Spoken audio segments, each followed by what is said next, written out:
Ikaw ang verbo na nagkatawang tao, iniluwal ni Maria, lalang ng Espiritu Santo, dahilan sa dakilang pag-ibig ng Diyos sa tao, bigay ng Ama na nahan sa mundo.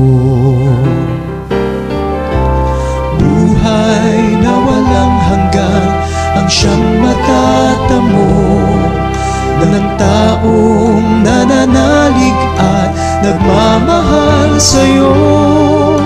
Mahal na Poong Jesus, Senyor Santo Niño, dinarangal namin dakilang